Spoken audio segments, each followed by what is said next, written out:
Happy birthday, anak! Anong wish mo sa birthday mo? Ang wish ko, sana magka-tablet na ako para makapaglaro na ako ng Roblox. O sige, pag natulog ka, pagkagising mo, may tablet ka na. Talaga, Nay? Matutulog na ako. Excited na ako. Totoo nga. May tablet na ako. Happy birthday, anak. Ang bilis mo naman lumaki. Teenager ka na agad. Anong wish mo sa birthday mo? Hindi na ako mag-wish ng mga bagay, Nay. Ang wish ko lang, sana maging happy family tayo palagi. O sige, matulog ka ha. Pagkagising mo, matutupad yung wish mo. Opo, Nay. Nay? Nay? Nay? Ba't walang tao dito? Kuya? Ate? Teka, si Kyle ba yun? Lumabas ba sila, nanay? Nay? Kyle? Anong ginagawa mo dito sa labas? Hinahanap ko po sila, nanay. Oh, Kyle! Nandiyan ka lang pala. Balik ka na doon sa bahay. Naghihintay na si nanay. Talaga, ate? Yay! Tita, sama na kayo. Sige, tara. Kyle! Nay, happy family na ba tayo? Oo naman, anak. Yay! Scarlett? Anong nangyari sa kanya? Patay na si nanay, pati yung dalawa naming kapatid. Namatay sila nung birthday niya. Kaya tuwing magbe-birthday siya, sila yung hinahanap niya. Grabe pala yung trauma. Anak, malapit na tayo magsama. Talaga, Nay. Sobrang miss ka na namin, Kyle. Excited na kami, Kyle. Excited na rin ako, mga ate, kuya. Ate, makakasama ko na sila, nanay. Matutupad yung birthday wish ko. Kyle, kain ka na dito. Celebrate natin yung birthday mo. Kyle, kain na. Sino ba batang yun? Kyle! Kyle.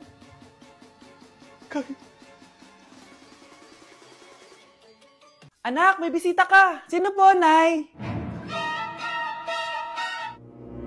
Oh, anak, napano ka? Ba't parang nakakita ka ng multo? Wala, Nay. Ma'am, kamusta naman po yung anak ko sa school? Isusumbong ko si Kyle sa inyo, ma'am. Ma'am, bakit? May ginawa ba siya? Yang anak mo kasi. Ano po, ma'am? Napakagaling, oo. Masipag at matalino yan sa school, ma'am. Opo, tama, Nay. Buti naman. Akala ko kasi kung ano nang ginagawa nito eh. Kaso ano, ma'am? May mga kailangan lang ako itanong sa inyo, ma'am, kung totoo ba tong nasa test paper ni Kyle? Patay ako nito. Sige, ma'am. Unang tanong, anong pangalan ng nanay mo? Susan, ang sagot niya. Tama ba, ma'am? Tama naman, ma'am. Pangalawa, ano ang trabaho ng nanay mo? Ang sagot niya, housewife. Tama ba? Oo, ma'am, tama. Okay. Pangatlo, ano ang gustong ginagawa ng nanay mo sa'yo? Pinaglulutuan, binibigyan ng baon. Tama ba? Oo naman, mahal na mahal ko yan si Kyle. Ano ang ayaw na ginagawa ng nanay mo sa'yo? Wala naman nakalagay dyan, di ba, ma'am? Kasi wala naman ako ginagawang masama sa kanya. Ang nakalagay dito ay palaging inuutusan. Pinapalo ng hanger. Anay! Binabato ng kaldero, sinisigawan, minumura, at pinapalayas. Tama ba, ma'am? Walang iya ka, anak. Halika rito. Nay, wag mo. Pinapalo pala kita ng hanger, ha? Halika rito, matatamaan ka sa akin. Nay, test paper lang yan eh. Ma'am, kumalma ka. Kumalma? Kasalanan mo to eh. Ikaw una matatamaan sa akin. Sabi ko na kalalayas na ako eh. Anak, nakita mo ba yung cellphone ng tatay mo? Nilagay ko dun sa loob ng kabaong niya bago siya ilibing. Ha? Ba't mo naman ginawa yun, anak? May mga importante laman dun. Baka sakaling buhay pa siya para matawagan niya ako. Ay, Diyos ko talaga tong batang to.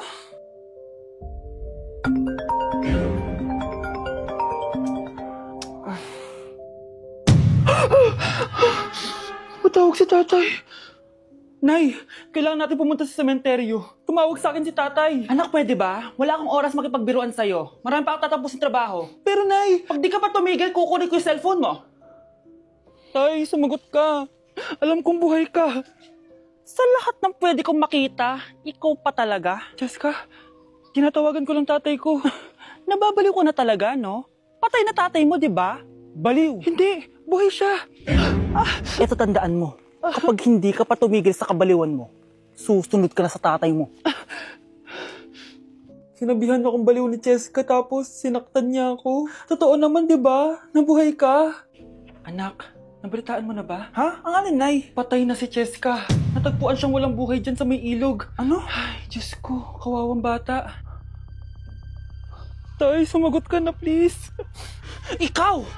Ikaw ang pumatay sa anak ko! Ano? Siya nga to ng away sa akin eh. Ikaw ang huli niyang kasama. Tandaan mo to. Isusunod kita sa tatay mo. Tay, hindi ko na alam gagawin ko. Sinisisi ako ng nanay ni Cheska sa pagkamatay ng anak niya. Natatakot ako. Anak, yung nanay ni Cheska. Oh, bakit nay? Pinatay daw. Binitin sa may puno. Ano? Nakakatakot na dito sa barangay natin, anak. Sinong pumapatay sa kanila? Nay, may tao. Sino po sila? Magandang araw po. Ako po si Detective Jason. Ako ang may hawak sa investigation case sa pagkamatay ni Cheska at ng kanyang nanay.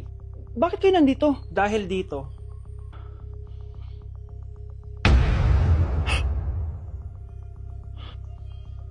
Nay, ikaw pumatay sa kanila? Oo, anak. Narinig ko lahat ng mga sumbong mo sa tatay mo. Cellphone ni tatay. Pinangako ko sa tatay mo bago siya mamatay na poprotektahan kita kahit makapatay man ako ng tao. Sumama ka sa akin, ma'am, para ma-interview ka namin. Tandaan mo to, anak. Kahit nasa kulungan ako, poprotektahan kita. Tumawag ka lang. Delivery po. Anong delivery? Parang wala naman ako in-order, kuya. Nakasulat po dito, Susan. Kayo po ba yun, ma'am? Oo. Sige, baka nakalimutan ko lang. Nay, ano po yan? Cellphone? Di ba mahal to? Opo, Nay. Paano ka nakabili niyan? Siguro nanalo ng raffle si nanay. Nay? Oo, anak. Bakit? Nabalitaan niyo na ba, Nay? Uso yung mga scammer ngayon. Totoo ba? Grabe na talaga ngayon, anak. Sabi sa nakita ko, Nay, nang scam daw siya ng mamahaling cellphone gamit ang credit card ng ibang tao. At ito pa yung malala, Nay. Nang scam daw din siya ng pera. Delivery po. May delivery ata, anak. Delivery po. Ikaw na naman, kuya. Susan po ulit, ma'am. Wala naman nga ako in-order. Wala akong magagawa dyan, ma'am. Sa'yo nakapangalan eh. Sige na po, una na ako. Ano na naman laman neto? Pera? Ito ba yung sinasabi ni Scarlett na galing sa scam? Pero bakit sa akin nakapangalan? Anong gagawin ko dito?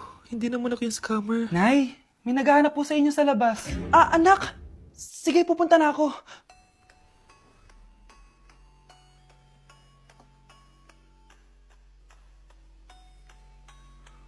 Hello po. Ano pong kailangan nila? Kayo po ba si Susan, ma'am? May natanggap po kasi akong report na kayo daw po nangi-scam. Scammer? Hindi ako scammer, Ma'am, sa'yo nakapangalan ng mga parcel. Kaya sumama ka na sa amin. Hindi nga ako scammer! Ikukulong ka na namin. Huwag niyo ko ikulong! Hindi ako scammer! Itigil niyo na yan! Hindi si nanay ang scammer. Pero nasa bahay na to, ang totoong scammer. Anak? Oh, Nay, gising ka pa? May ibibigay lang ako sa'yo. Oh, eto. Good luck to, ha? Dreamcatcher to, Nay, Oo, anak. Ang sabi nila, magsabi ka lang ng wish mo dyan, matutupad. Malay mo naman, di ba? Thank you, Nay. Dreamcatcher. Matry nga to. Sana maging top 1 ako sa klase namin. Anak! Congrats! Bakit po, Nay? Ikaw daw ang top 1 sa klase niyo! Totoo ba, Nay? Totoo nga to.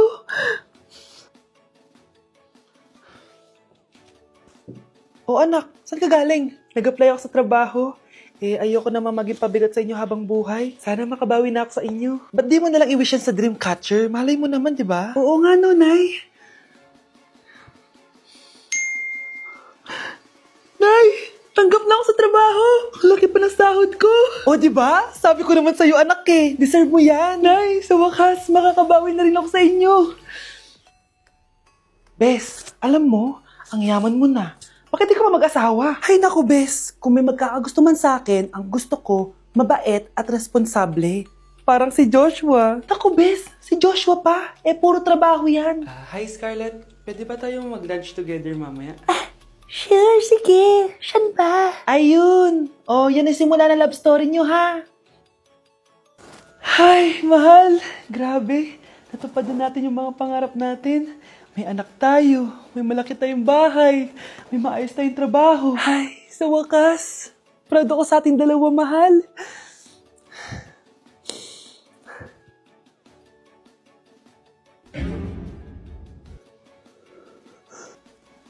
Mahal? Anak ko, binili ko to para sa'yo. Bagay sa'yo to. Ang ganda, di ba? Wow, Nay, ang ganda. Parang ang feeling yan pag sinuot ko yan. Sana may ganyan din ako kagandang damit kagaya ni ate. Ayan, marunong ka na magdilig, anak. Ang dali lang pala nito, Nay. I love you, anak. Mahal din kita, Nay. Sana may ganyan din kaming banding ni nanay.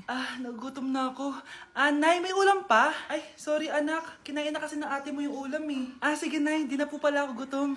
Sana pinagtitira din ako ni nanay ng ulam. Alam mo, Bes, favorite talaga ng nanay ko yung ate ko. Feel ko tuloy, ampun lang ako. Bes, what if hanapin mo yung birth certificate mo? Malay mo, ampun ka lang talaga. Asan yung birth certificate ko? Kay ate to, May stage 4 cancer si ate. Oo, anak. May cancer ang ate mo. Anay! Kaya palagi nasa ate mo yung attention ko kasi ine-enjoy ko lang lahat ng oras na nabubuhay pa siya. Nay, sorry kung nagduda ako kung anak mo ba talaga ako. Ngayon, alam mo na, anak. Ano, Nay? May cancer ako? Kailan nyo ba lang sabihin sa akin to, ha? Anak! Kaya di ko sinasabi sa iyo kasi baka di mo kayanin. May cancer ako. Anak! Ate! Hello, Bes. Sinundan ko si Miguel. Bes, ano nakita mo? May iba na ba siya? Confirm. May kabit yung jowa mo. Ha? Sino naman magiging kapit niya? Kabit niya si Scarlett. Hello, Bes? Nasaan ako? Anong gagawin niyo sa akin? Tama na! Bakit ka nagmamanman sa bahay namin? Spy ka ba? Walang yaka! Inagaw mo yung jowa ng best friend ko! Pinagsasabi mo, be! Ako ang tunay na jowa ni Michael. Never naman nagustuhan ni Michael yan si Samantha kasi ang pangit niya, no? Ganun ba? Oo, kaya magdusa ka dyan. Wag! Jessica? Samantha! Tara, tatakas kita.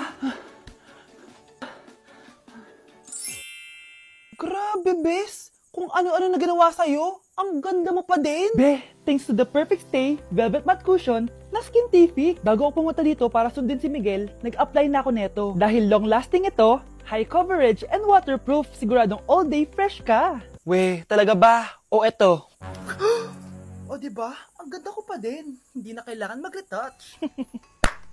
Ang gagaling nyo din, no? At may tagapagligtas ka pa. Si Samantha. Samantha? Ikaw ba yan? Anong ibig sabihin nito? O diba? Ako ang tunay na jowa nito ni Miguel. At ikaw, kabit ka lang.